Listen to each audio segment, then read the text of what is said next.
Selamat sore anak-anak. Sudah pukul 4.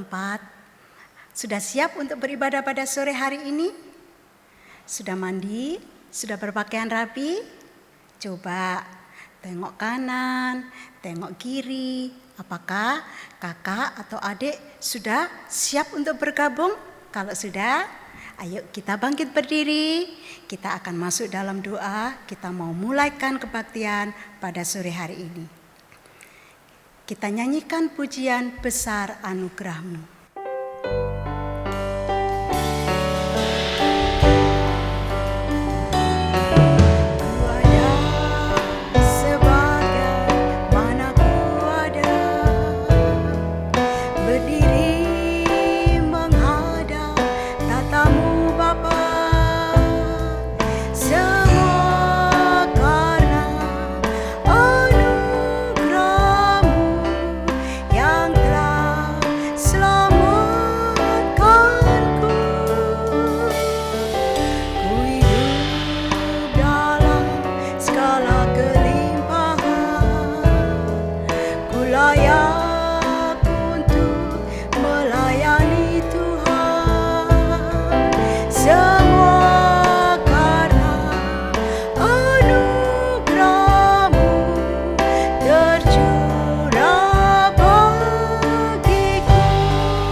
Kalau kita bisa beribadah pada sore hari ini, semuanya karena anugerah Tuhan yang dilimpahkan dalam kehidupan kita. Tuhan Yesus mati di atas kayu salib, berjuang agar kita bisa beribadah. Ayo kita beribadah dengan sungguh-sungguh. Kita belajar beribadah dengan sungguh-sungguh. Kita hormati pengorbanan Tuhan. Kita nyanyikan pujian ini dengan sungguh-sungguh.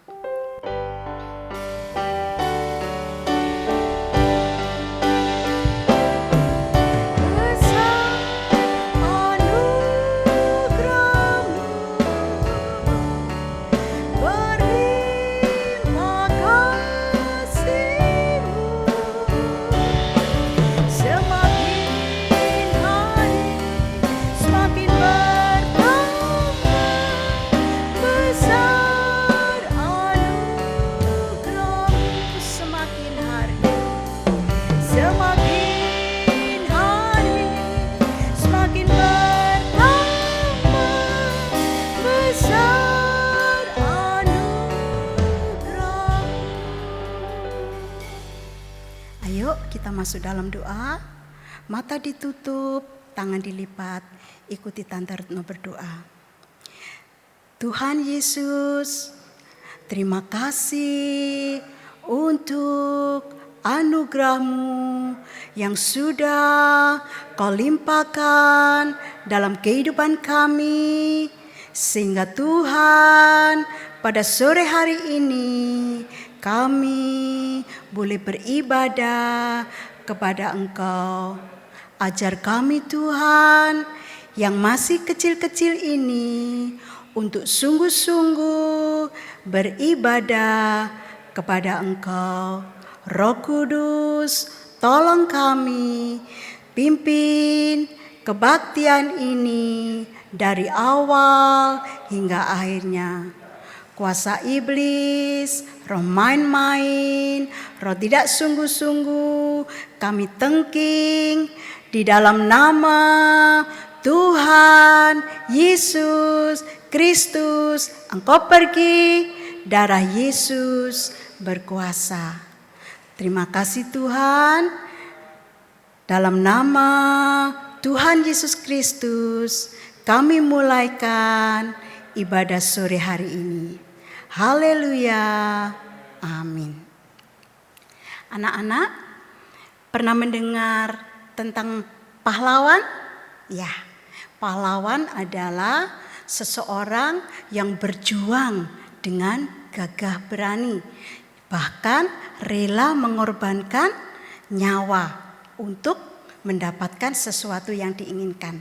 Ayo kita nyanyikan pujian Aku Pahlawan Kecil.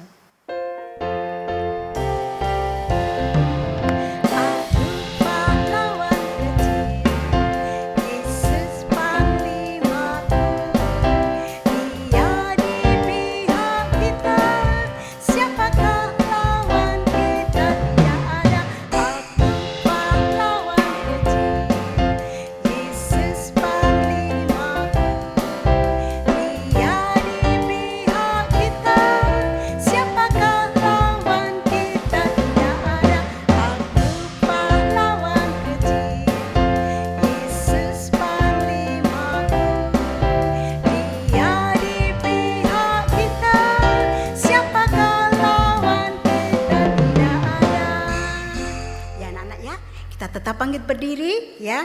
Kalau kita menjadi pahlawan Tuhan dan Tuhan bersama-sama dengan kita, walaupun kita masih kecil, kita akan mengalami kemenangan. Ayo kita nyanyikan pujian Ku menang bersama Yesus Tuhan.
Hanya menang atas diri kita ya, tetapi kita juga menang atas musuh kita, yaitu setan ya.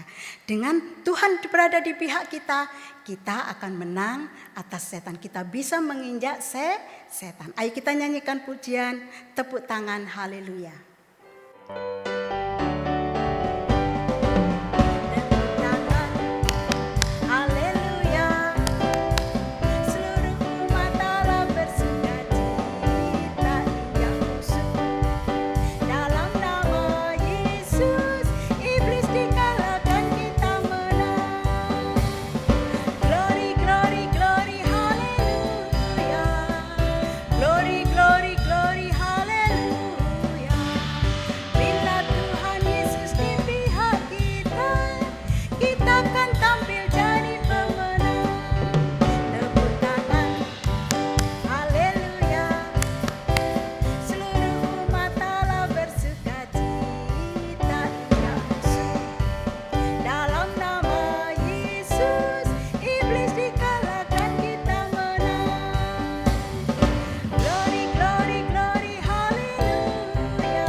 akan menang bersama Tuhan kalau Tuhan berserta kita.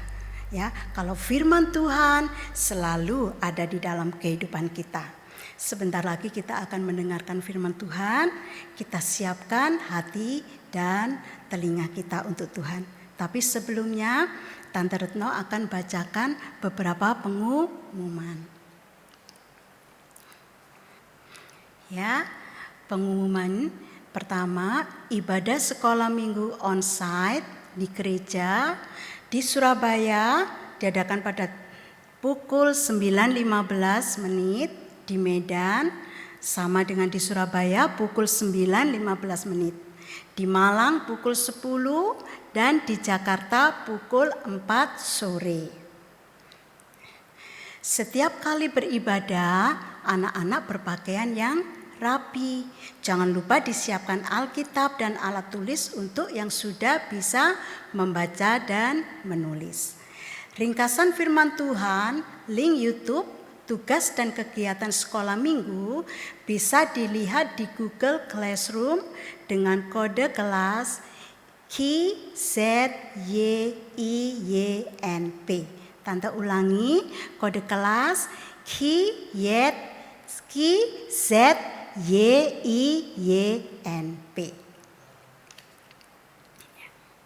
Anak-anak yang mengikuti ibadah bersama orang tua, ayo ikuti dengan baik dan tertib. Tidak lari-lari, teriak-teriak, atau mengganggu saat ibadah online maupun di gereja. Demikian pengumuman yang Tante sudah bacakan. Ayo sekarang kita siap akan mendengarkan firman Tuhan. Kita akan nyanyikan pujian seperti Samuel kecil.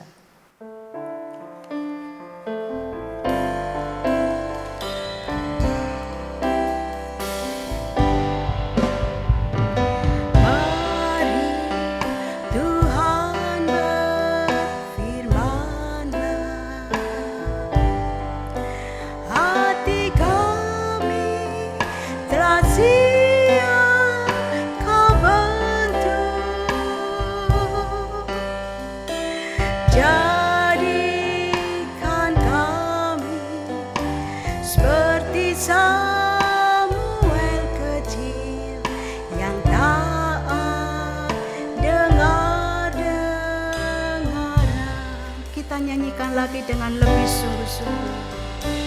Mari Tuhan berfirman-Nya, hati kami telah siap Kau bentuk. Jadikan kami seperti Samuel kecil yang taat dengar-dengaran. Ayo anak-anak, kita tutup mata, kita lipat tangan, kita masuk dalam doa. Inilah Tuhan, kerinduan hati kami untuk bisa taat, dengar-dengaran kepada Engkau. Roh Kudus, tolong kami supaya kami bisa taat dengar-dengaran, menyenangkan hati Tuhan. Roh Kudus, urapi kami semua, urapi Tante Retno yang akan membawakan firman-Mu. Kuasa iblis, roh main-main, roh tidak taat, kami usir di dalam nama Tuhan Yesus Kristus. Engkau pergi, darah Yesus berkuasa. Terima kasih Tuhan, dalam nama Tuhan Yesus Kristus kami serahkan doa ini. Haleluya, amin. Anak-anak, sekarang silakan duduk ya. Duduk yang manis untuk mendengarkan firman Tuhan. Untuk yang besar, boleh sudah persiapkan buku untuk mencatat, juga Alkitab. Pada sore hari ini Tante akan membawakan firman yang berjudul Pahlawan Tuhan. Anak-anak tahu kan pahlawan? Ya, pahlawan adalah seorang yang rela menyerahkan tenaga, bahkan jiwa, berjuang dengan berani. Ya, misalnya pahlawan nasional, seseorang yang berjuang tanpa rasa takut melawan penjajah, bahkan terkadang sampai kehilangan nyawa. Untuk itu kita berterima kasih kepada pahlawan nasional kita.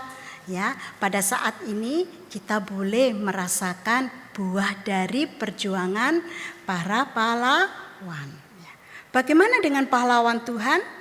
Pahlawan Tuhan adalah anak-anak Tuhan yang berjuang melawan musuh kita, yaitu setan. Juga berjuang melawan keinginan daging yang tidak taat kepada Tuhan untuk memuliakan Tuhan. Anak-anak mau jadi pahlawannya Tuhan? Ayo kita akan belajar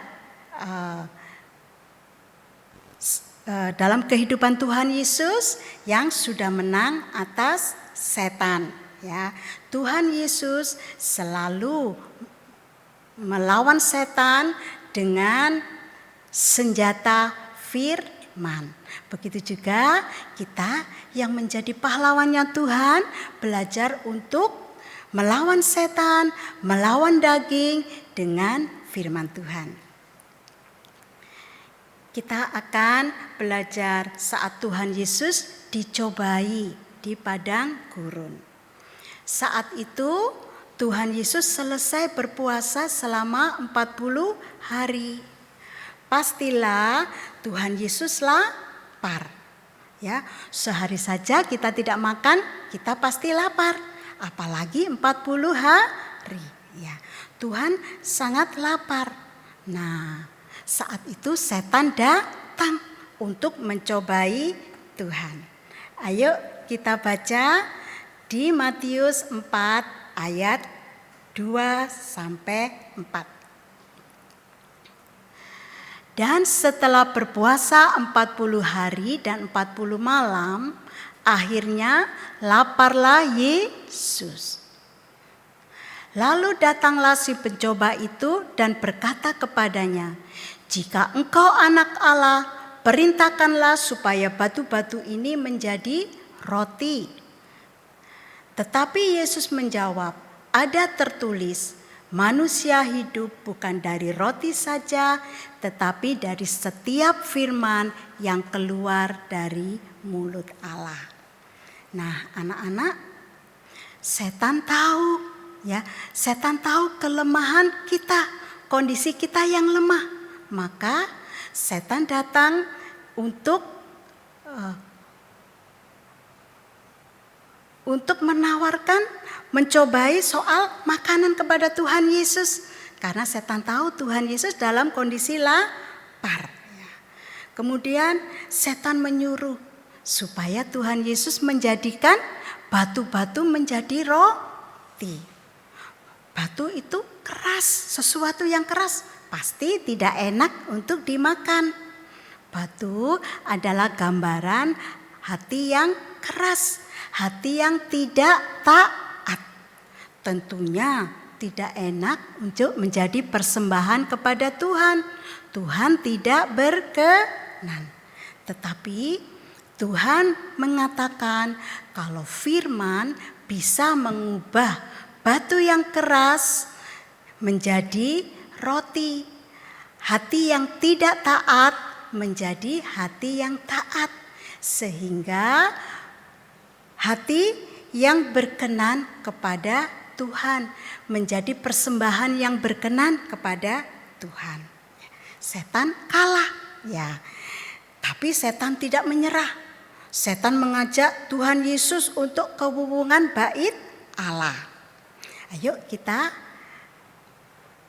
baca di Matius 4 ayat 5 sampai 7.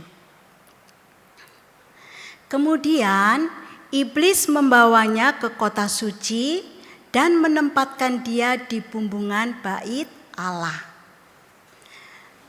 lalu berkata kepadanya, "Jika engkau anak Allah, jatuhkanlah dirimu ke bawah, sebab ada tertulis mengenai engkau, ia akan memerintahkan malaikat-malaikatnya dan mereka akan menatang engkau di atas tangannya, supaya kakimu jangan terantuk kepada batu."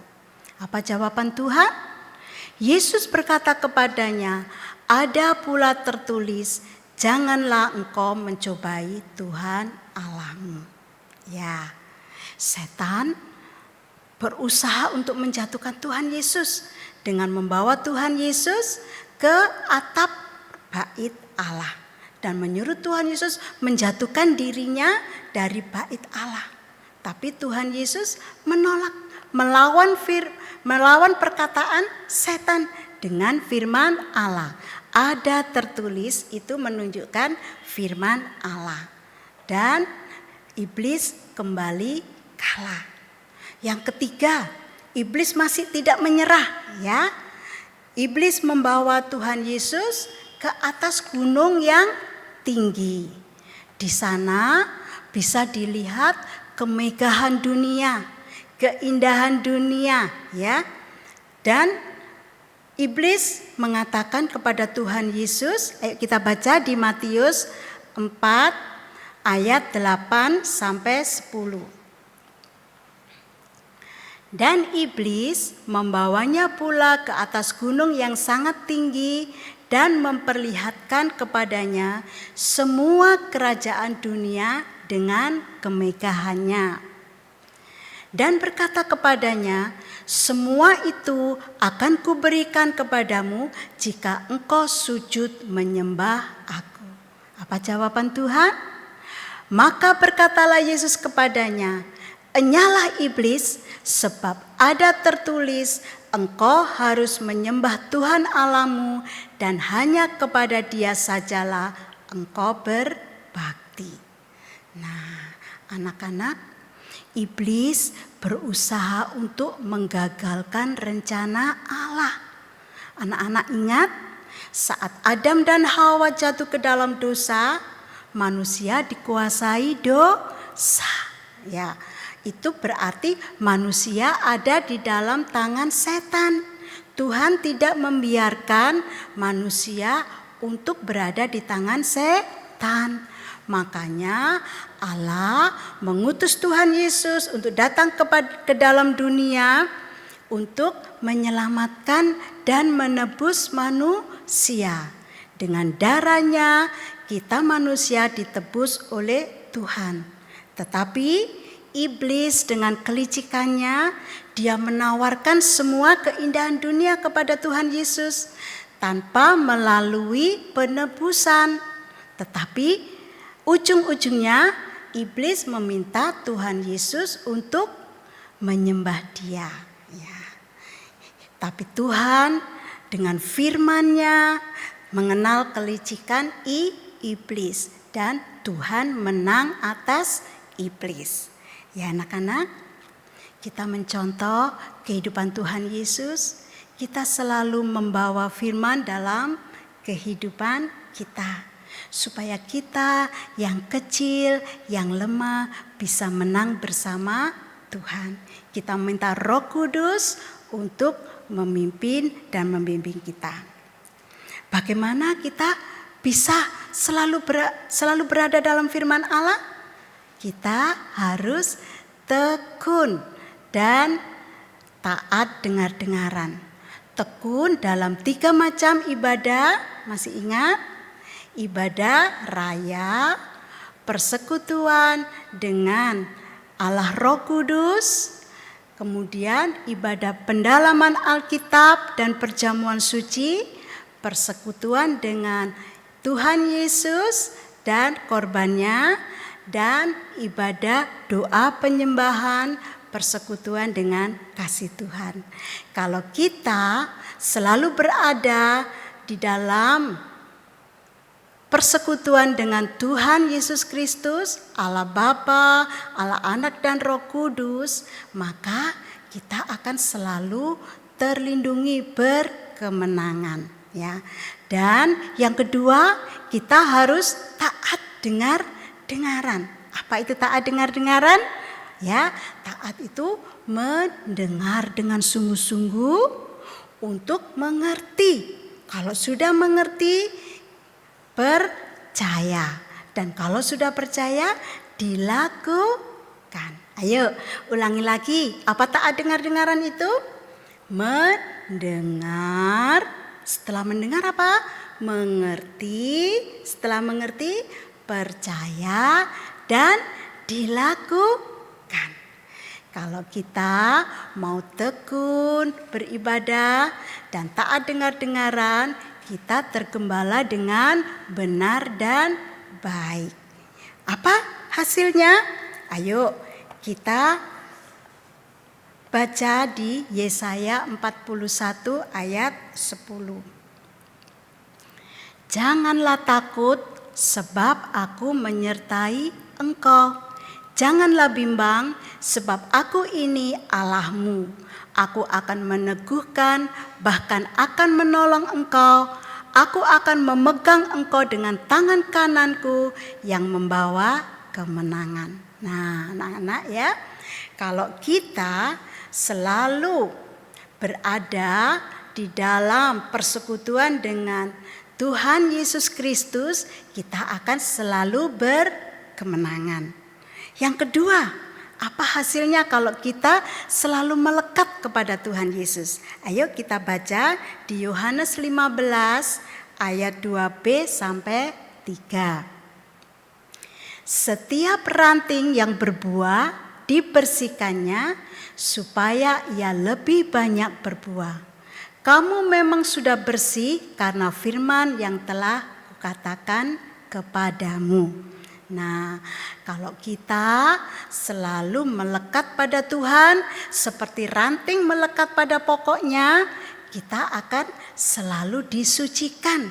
Kita akan selalu dibersihkan, ya, sehingga kita menjadi pribadi yang berkenan kepada Tuhan. Dan saat Tuhan Yesus datang kembali, kita akan bersama Tuhan selamanya. Demikian anak-anak, firman pada sore hari ini. Kiranya Roh Kudus yang akan lebih mengajarkan kepada anak-anak untuk bisa mengerti, untuk bisa percaya dan melakukan. Sehingga kita boleh menjadi anak-anak yang manis di hadapan Tuhan. Ayo kita bangkit berdiri lagi, kita nyanyikan pujian Bapa terima kasih.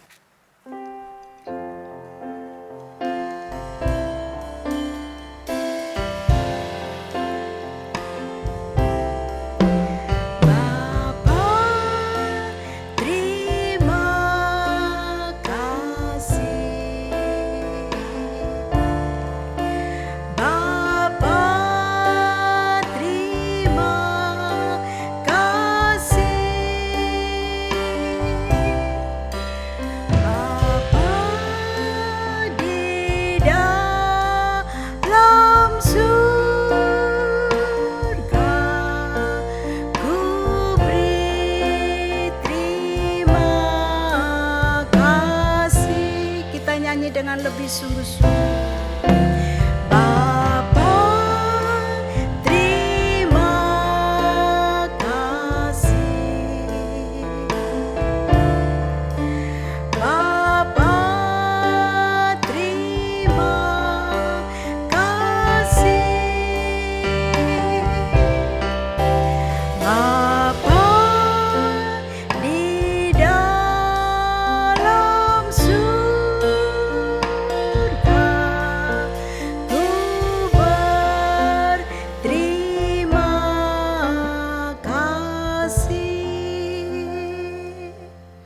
dalam anak-anak, kita masuk dalam doa, tutup mata, lipat tangan. Tuhan Yesus, terima kasih atas firman-Mu yang sudah kami terima pada sore hari ini.